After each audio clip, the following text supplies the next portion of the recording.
Welcome to Advancing Our Church, a Changing Our World podcast about Catholic stewardship, leadership, and advancement. I'm your host, Jim Friend. Welcome back, everybody. Happy Easter. I hope you had a great Easter with your loved ones and a great celebration at your parish. We have some terrific guests for you today in honor of Worldwide Autism Awareness Month. I've invited representatives from Mercy Center for Special Learning in Allentown, Pennsylvania. That's right, my hometown. We have a terrific conversation. We talk about their unique ministry. But first, if this is your first time listening to Advancing Our Church, you got to stick around. You can find us on all places where you download your favorite podcasts. You can find us on YouTube. You can follow us on the socials like Twitter, Facebook, Instagram. And for a complete listing of all of our shows, please visit us at advancingourchurch.com. Please subscribe, stick around. We have so many great guests coming to you in the near future. We have Natalie Brunell, who is a national speaker and journalist on the topic of Bitcoin. I have been exploring Bitcoin recently and learning more about cryptocurrency, and I thought that this would be just a unique opportunity. Natalie brings a unique faith experience to this conversation. And if you have any interest in learning about cryptocurrency, and it is the future, by the way, you should tune into this podcast. She's coming in May. We're also hosting a Catholic Philanthropic Roundtable, which is coming on May the 4th at 1 p.m. Eastern. That's right. May the 4th be with you and with your spirit. Sounds like I have a lisp. We'll be talking about major gifts, annual fund, capital campaigns, and Catholic school development, and so much more. Also, seminary development. I've invited our very own Mary Dorley-Simboski from Changing Our World and another former Glober, Mr. Fred Roberts, who many of you remember Fred. He's guest hosted many of our podcasts over the years. Fred is now the director of Catholic school development in the Diocese of Cleveland. We've also invited back one of our current clients, Mr. Bill McLean, the Chief Development Officer for the Archdiocese of Hartford and Interim Executive Director for the Hartford Bishops Foundation. And I've invited an old friend of mine, Mr. David Mayer, who recently took the position of Special Ministry Campaign Director and Senior Executive Philanthropic Coach for the Archdiocese of Denver. And we've invited a new friend and colleague, Miss Kelly Hirsch, who is a Major Gift Officer for the Archdiocese of Denver. This is a star-studded group. I know that you're going to enjoy this conversation. I hope you'll register. If you want to register, you can find a link in our show notes. There's probably 100 years of combined fundraising experience that we're going to bring to this conversation. We were all like 12 years old when we started this job. And it's going to be fast moving. It's going to be fun. And again, May the 4th, 1 p.m. Eastern time. Register today. It's going to be great.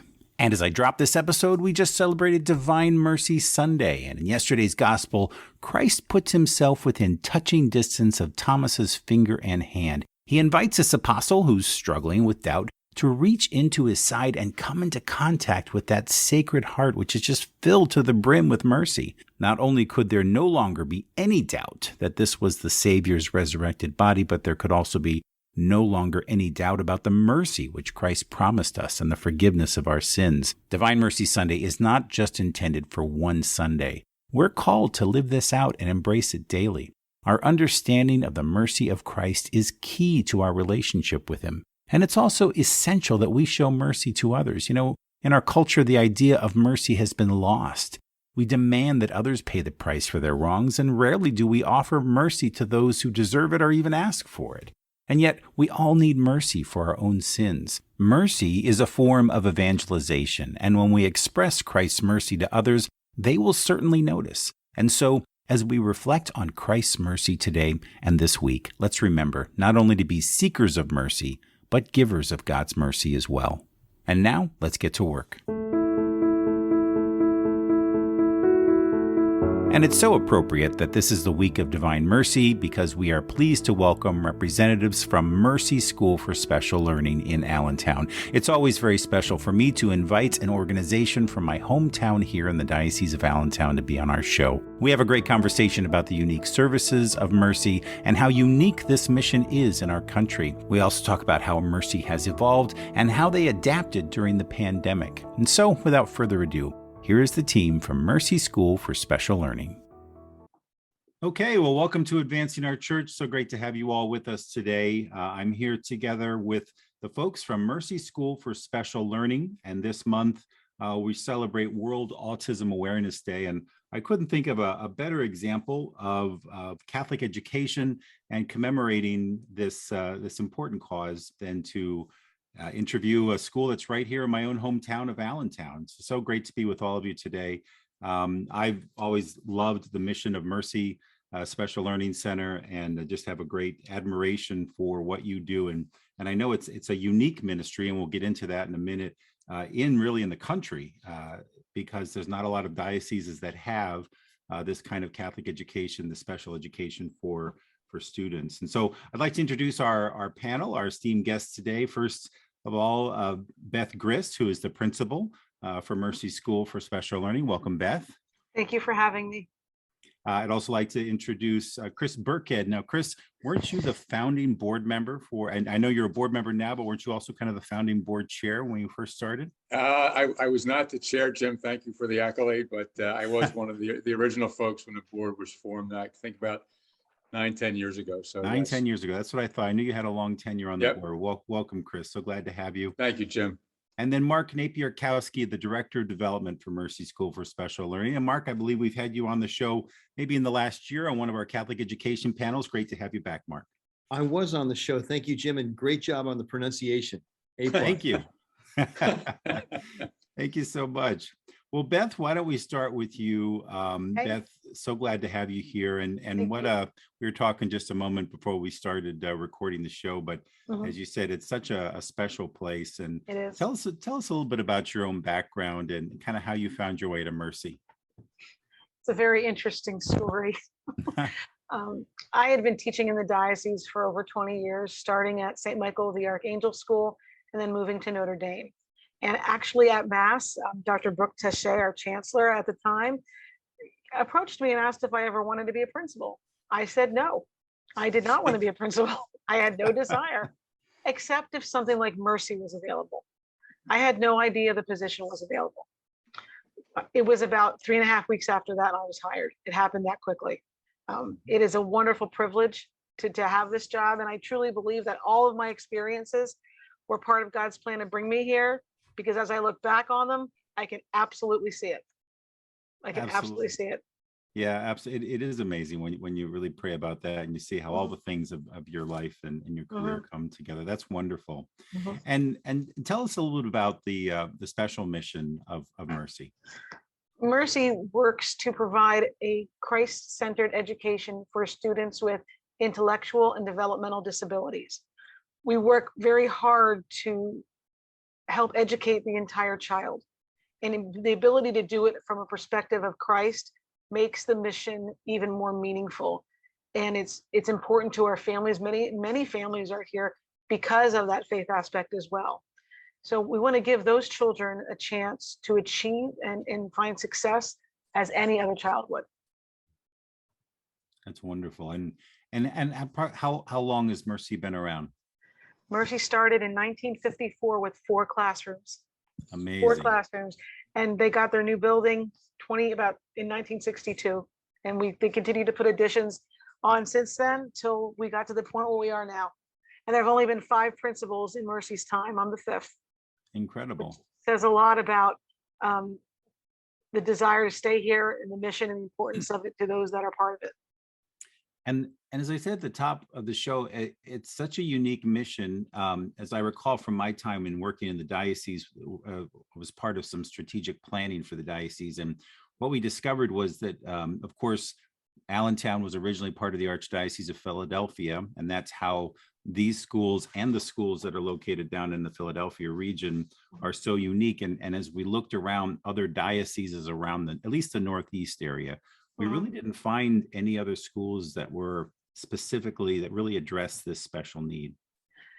Our setup here is unique. You don't see this very many places. The shift in public education has taken away from self-contained classes a little bit more and more to inclusion, whether or not the inclusion is appropriate for the student. So we focus on making sure the students get the skills here that they need in order to have a successful, purposeful life. So that's what I take great pride in being able to do that here with my amazing teachers. But we are pretty unique. Excellent. Excellent. And Chris, you've been a long-term board member. Tell us a little bit about the role of the board. I know that it changed a little bit about 9 or 10 years ago when you came onto the board. Tell us a bit about how that work has evolved over the years.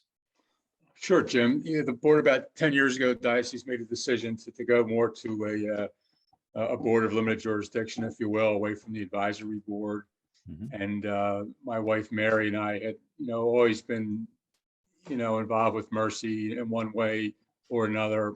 So when Bridget approached me about, joining, Bridget was the principal at the time, about joining the board, I was happy to do so. And we have about 16 or 17 members now. I believe the charter could take us up to about 21. There are 2 spaces for clergy reserved for clergy only. It is a working board. Many of the folks have, different skill sets, be it in the facilities or finance or what have you. We have a number of committees, such as facilities, finance, development, strategic planning. So it's a board where everybody really buys into the mission of Mercy. Everybody is excited to be part of it. Everybody loves the kids, and we are just amazed by the work that Beth and Mark and the teachers do there. It's really a humbling experience to be part of it. It really and truly is. What I recall from my time and working a little bit with Mercy is that the board members are primarily not parents, from what I recall, and that there's just such a great community support that comes from just a larger Catholic community to support Mercy. Is that still true today? Still true today. Yes. Right now, I can't think of one. Beth, correct me if I'm wrong, but I can't think of one parent who was on the board at this particular time. There's not. None of the members on our board, have children here in the school. They all are here because of their belief in the mission of the school. Yeah. It's a great group of people, and we've tried to expand our horizon a little bit, moving into some other areas of the Lehigh Valley community to bring some folks in, and that's working well. But as Beth and Mark know, it doesn't take, you bring somebody through the school, and they're usually pretty eager to join once they see what work is done there at the school. Yeah. Beth, what are some of the key programs that are offered by Mercy that are unique in the community? We have a lot of different programs here at Mercy. Beyond the education aspect that our teachers provide for our students, we also have a few. One is called Kitchenworks, where our students prepare the lunch for the entire school 4 days out of the week. They shop on the other week. They have learned amazing skills, and they could cater small parties at this rate. They do such a great job with that. Our JobWorks program allows our students to, usually 14 and older, to go out and work in the community in different job sites. And we have over 10 sites right now, people and more coming, that are welcoming our Mercy students in there to learn, to teach them and see where their gifts lay for their future. Mercy Metalworks is another phenomenal program. It started from a classroom gift for mothers on Mother's Day of jewelry made out of metal washers, and it's now increased to we're wanted everywhere. So and it's been a little slow with COVID, but we're hoping to get that program kicked back up again strong in the fall. And a new program that we have is our Wellness Works program. This program is going to work to focus on the emotional, psychological, physical, spiritual well-being of our children. As we noticed during the 2 years which COVID hit us so hard, our students are in need of a lot of that as well. So we're working to develop that program for our next school year to really look and hit all the aspects that our students need. You mentioned COVID a couple times there, Beth. How did you, I'm sure you guys had to, I think this word is overused sometimes, but pivot, during COVID to adapt to what the needs were. How did that impact Mercy, and how did you have to adapt to serve the needs of your families? It was very difficult for us because of the unique needs of our children. But I think all the schools in the diocese did a phenomenal job of providing education during that time. We closed on a Wednesday, I believe it was, met Monday to discuss virtual education with teachers that hadn't even used Zoom yet. And we started teaching on Wednesday.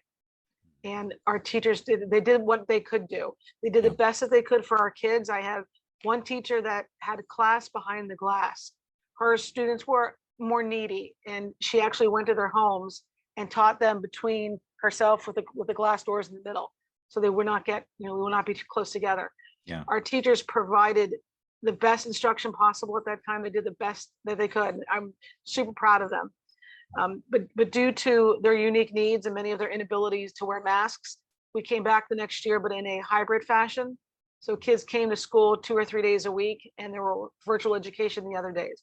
It was very difficult. It was really hard on our students, but they came through with flying colors, and we're back now and looking forward to continuing to get back to normal. COVID was a lot of lessons for us, and hopefully we won't have to do it again.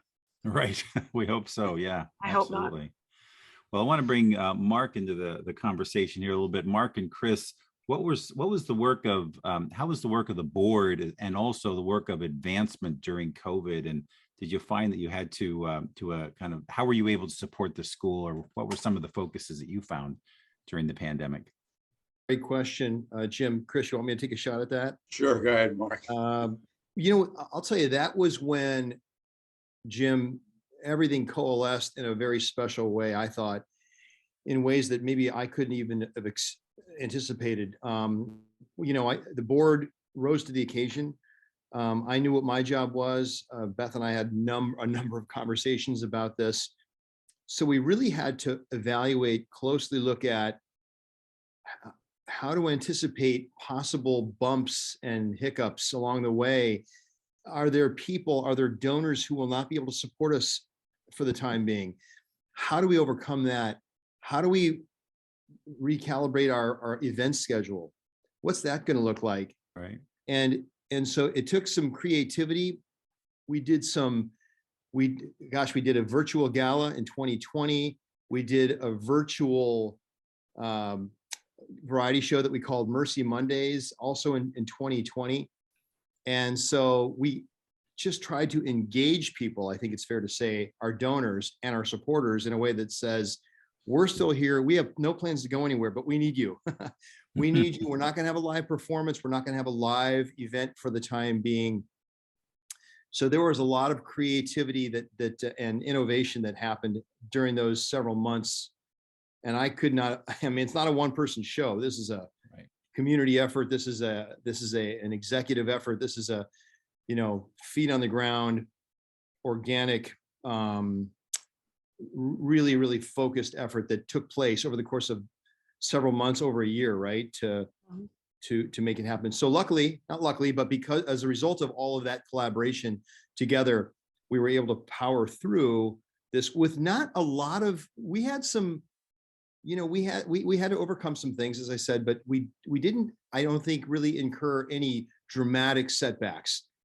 So it just is due to a terrific combined effort from board, staff, donors, committee members, really rising to the occasion. Excellent.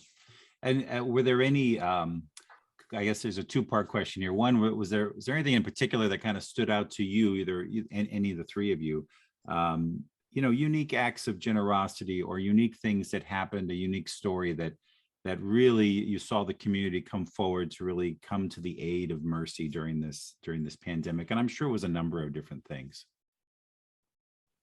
Yeah, that's a great question.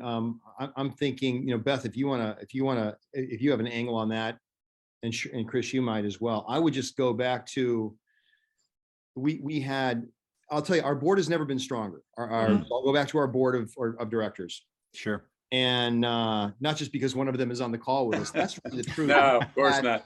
We've had, we're so diverse now. And by that, I mean, we have people from all over Lehigh Valley, not just Lehigh County. Right. We have Northampton County. We have people from all sorts of skill set backgrounds, professional backgrounds, whose creativity came to the forefront and really, I think, fueled our resolve. And I felt very edified by that, because I was a little concerned. My job's to raise money for this school. Is it all on me? Well, a lot of it is, but what a terrific team effort that was. So I would say from internally, that's what I experienced, is just a surge of energy and determination that this isn't going to stop us. We'll figure out a way.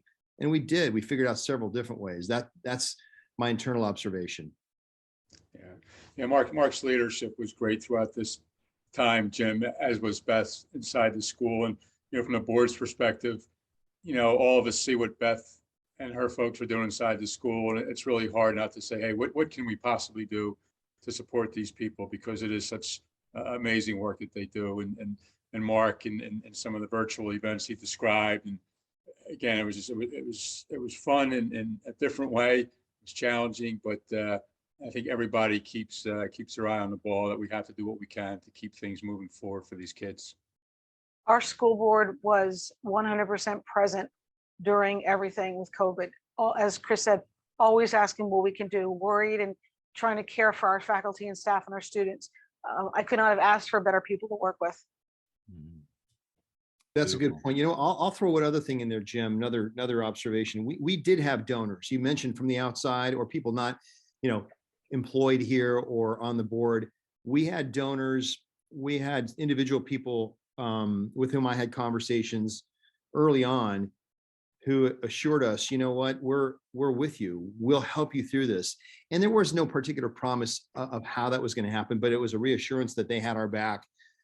They understand our mission. They support our mission. Air Products is one of those companies who continued to just to be there to back us, because of the degree to which they really believe in what we do and the mission here. So, truly, I was gratified and edified by all those gestures from outside and inside.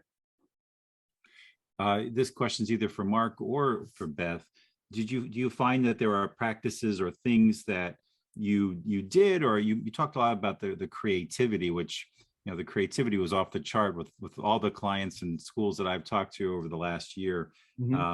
Any of those things that you did during the pandemic that you find, this was something new, and it really resonated with people, either from an educational perspective or even from an advancement perspective. This is now it's going to be part of our best practices, or part of what we're going to do moving forward. I think that we learned that when push comes to shove, we can make things work. We were all put in really difficult spots, and we all came together. And so I think that we have a more open perspective to what will work better here, understanding that the traditional route is not always what we need to go by, and we may not always go by that. So I think it gave us a better understanding of how we could continue our mission in a different way. And that's a good point, Beth. And I'll say, I thought of, Jim, that question made me think of our golf tournament. We reformatted the golf tournament back in 2020, of course, following a long and arduous series of conversations in which we thought, are we going to have a golf tournament? Can we do it? Well, we not only had a golf tournament, it was our best yet. And why is that? We reformatted it so that, not to go into great detail here, but we eliminated the shotgun start, where everyone starts at first, to kind of spread people out. We assigned tee times. It was a little bit more difficult to do, but we thought, but let's take a shot at it. And it worked really, really well, so well that in fact, the following year, 2021, we did it again with even greater success. So we have the option now of continuing that format. So that's just maybe a small example of how a practice that we put into place during the teeth of the pandemic may set a precedent for how we do things going forward.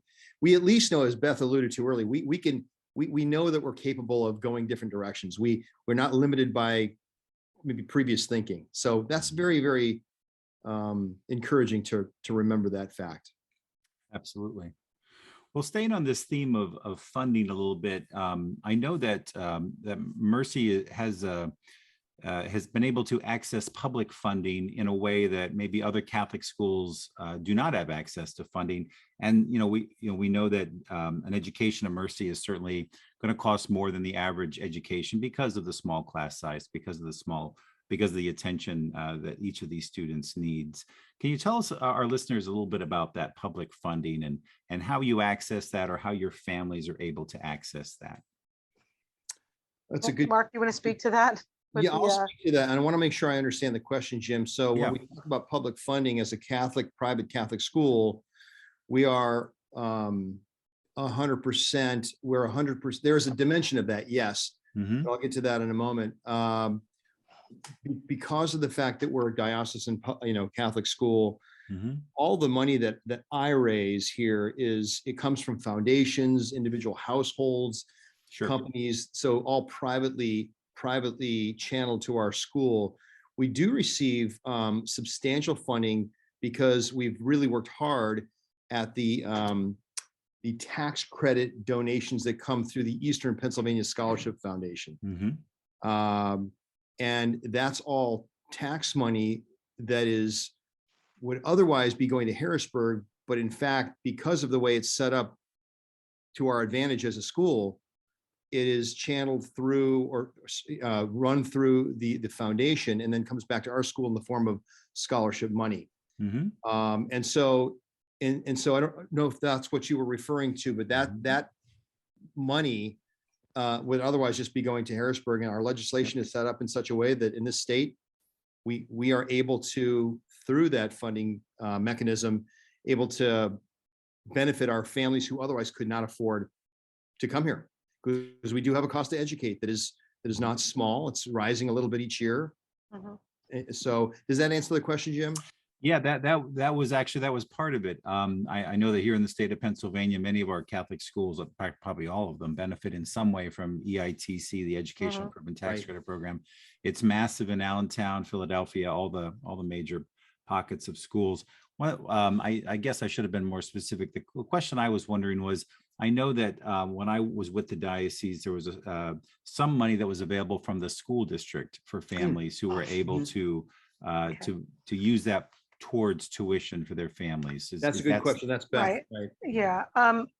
It does still happen, though it's very rare. And normally what happens is it's the result of litigation where a parent takes the district to court or through a mediator discusses a settlement where they feel their child can't be educated there. And we will get either our full cost to educate or partial of that. It's rare and it's getting more difficult to get.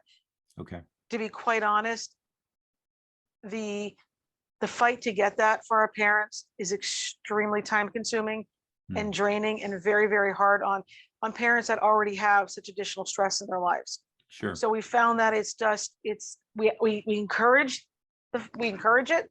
We will support them, but it's a lot to ask. Yeah. It's a lot to ask. Absolutely. No, it makes sense. It makes And sense. it also depends on where you're located. Yeah. Some districts work differently than others. Yeah, I recall that. Yeah, I remember Berks County was a little different from Lehigh County, and I know you guys all compare notes on that. Well, looking at the future, what are some of the board initiatives, and what are some of the other initiatives that Mercy is looking to do, in the coming years? Do you have any capital projects that are on the burner there? I'd like to address that. Oh, yeah. No, All right. I was just going to say, Mark, and feel free to jump in, Mark. From the board's perspective, Jim, we're really starting to focus on our strategic planning committee that we've had up and running for a number of years. But at this point in time, it's really getting a lot of attention because we do need to put some thoughts together about, where's Mercy going to be in 5-10 years.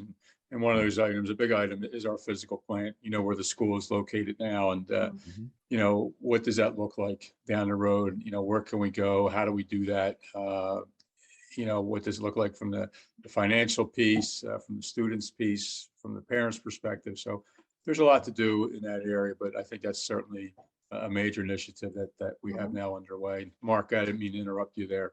No, in fact, Chris, that's very timely. Our strategic plan involves the dimension I was thinking of, Jim, and that is we have an endowment. We've had an endowment in place now since the fall of 2017, so about 4.5 years now. And I remember that was right around the time I started, just after I started, and I didn't know much about endowments, did not know how they functioned in great detail. And my initial reaction was, gosh, we need money for today and tomorrow. Let's worry about, next year. We need to, but that was kind of, that was I had to recalibrate my thinking there. And a lot of us did. But we went on faith. We went on some models out there that demonstrate the good that the endowment can do. And since that day when we had $0 in an endowment fund, we now have a large seven-figure, not a large, well, it's a growing seven-figure number. Wonderful. That's going to fuel, it's going to basically give us a future, right? Yeah. It assures the future of this school. If there does come a rainy day or a tough year, we have that fund ready to service us in case we need it, because we know that there will always be children who need the school. There just will. And so we want to make sure we're open for them and ready to go. So we've been, I think, strategically building a plan to reach new milestones along the way. And we've reached a couple. Now we're reaching for the next one. And so it's money, it's funding, but it's also forever money too. Sure. And that's with the Catholic Foundation of Eastern Pennsylvania. So that's become kind of a bedrock for our securing our future. That's I excellent. can definitely say that there are wonderful things coming ahead for Mercy. As the principal, I'm working hard to make sure we can continue to provide a quality Catholic education for our students, and looking towards what other types of students that we can service here at Mercy and what we need to do to be able to do that. And I'm very confident that we have some wonderful things coming in the future. Wonderful. Are your because of the unique nature of your mission, I would imagine that you serve Catholics and non-Catholics alike. Do you also have Catholic donors and non-Catholic donors alike? Absolutely, we do. Yeah, that's for sure. I mean, as you know, Jim, the mission of Mercy School mirrors the mission of the church, and the mission of the church has always sought to serve people of every background. And so we have students in this school who come from Catholic households, non-Catholic households, households with no faith particular background. And that certainly holds true for our donors. And so we're grateful for all of them. And my job is to continue to go wider and find these people who will identify with our mission, say, wow, I really like what you're doing at that school. And really, the most fun that we have is bringing people into the school, Jim, and showing them around, giving them a tour, to show them this place in action. And what does it mean?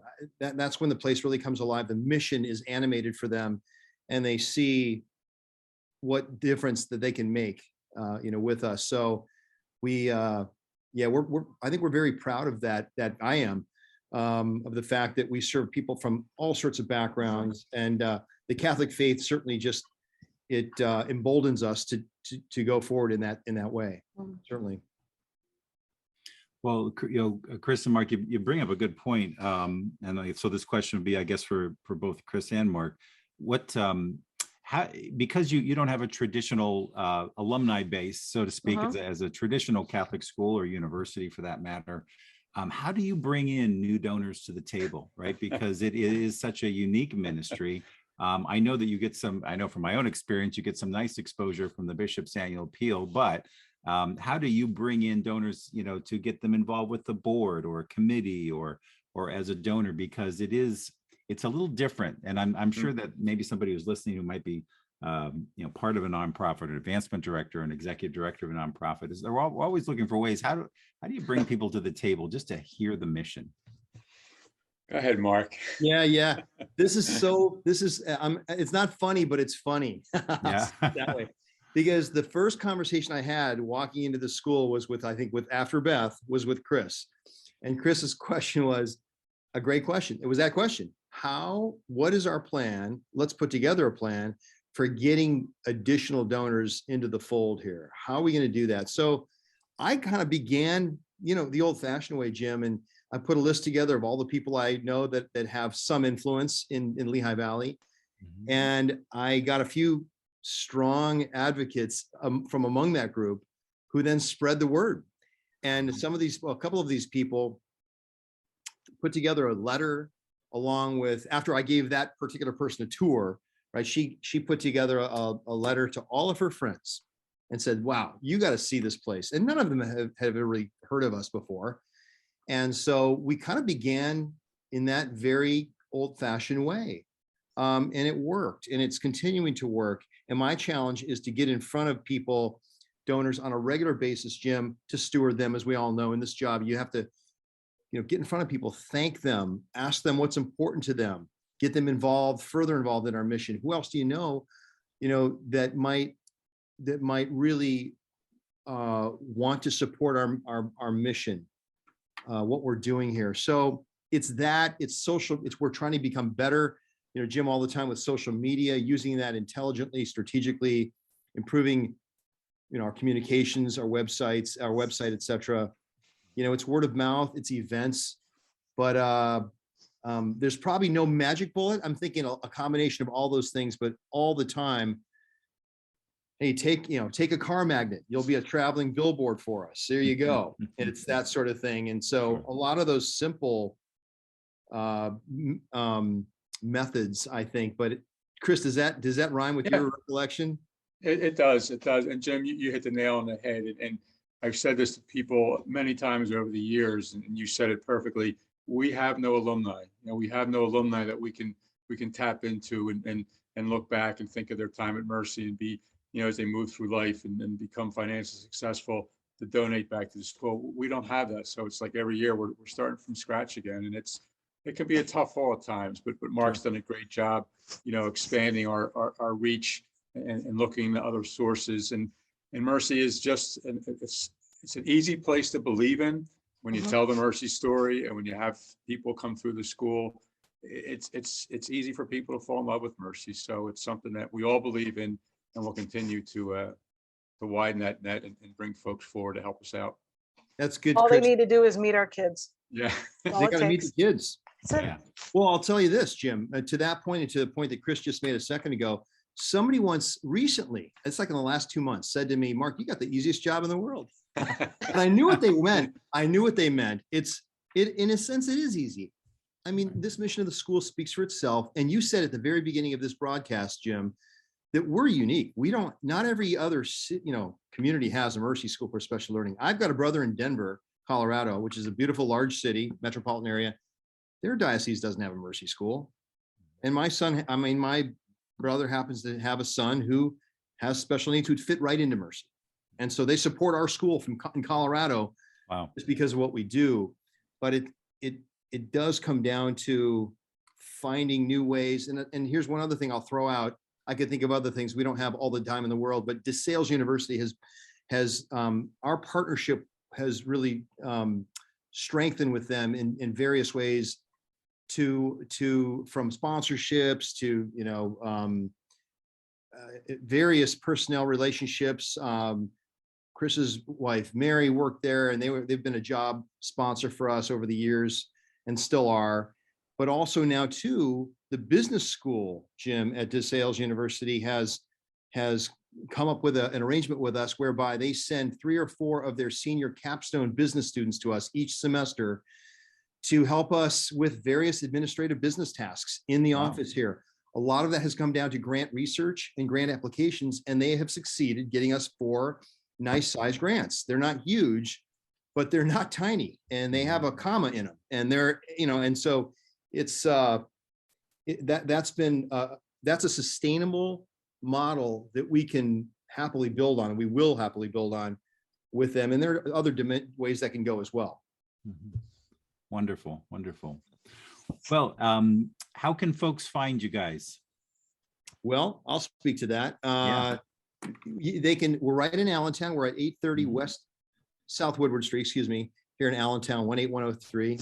mercyschool.org. Mm-hmm. We have a website that we continue to try to improve, but just about everything you need to know is there. And if it's not, and you got a question, certainly our phone number is there, and that's how they can find. It's part of how they can find us. And Beth, what about social media? We are very active on social media, Facebook, Instagram, and Twitter, and that's where they really get to see our kids. Okay. On daily updates. We post almost every day something on there, and that's really where it's easy for people to get a little snapshot of what's happening in this wonderful school. Wonderful. Well, we will put links in the show notes to your social media and to your website. And Mark, I'll put your contact information in case anybody would like a tour or want to get more involved. We So, appreciate that, Jim. and Beth, Mark, Chris, this was great. So nice to catch up with all of you and hear about the great things that are happening at Mercy. Really appreciate all your great work. Great. Thank you.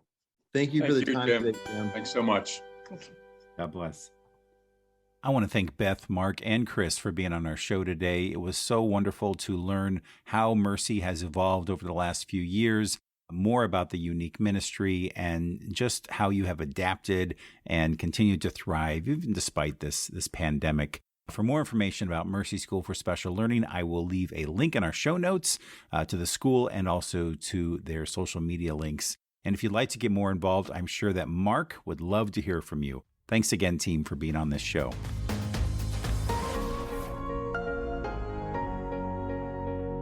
Well, that's our show this week. Special thanks to Podastery Studios for another great show. And if you'd like to help our show, please leave us a rating wherever you downloaded this podcast. It does so much to help the algorithm for more people to find us. And for more information about our show, where to find us, you can follow us on Facebook, Twitter, Instagram, or YouTube. And again, for a complete listing of all of our shows, and we've published over 100, believe it or not, visit us at advancingourchurch.com. Advancing Our Church is a production of Changing Our World, and we are a fundraising and social impact consulting firm that has been advising both nonprofits and corporations for more than 2 decades. For more information, please visit us at changingourworld.com. Well, that's it for me, everybody. I hope you have a terrific week. We'll see you back here in 2 weeks. Take care, and God bless.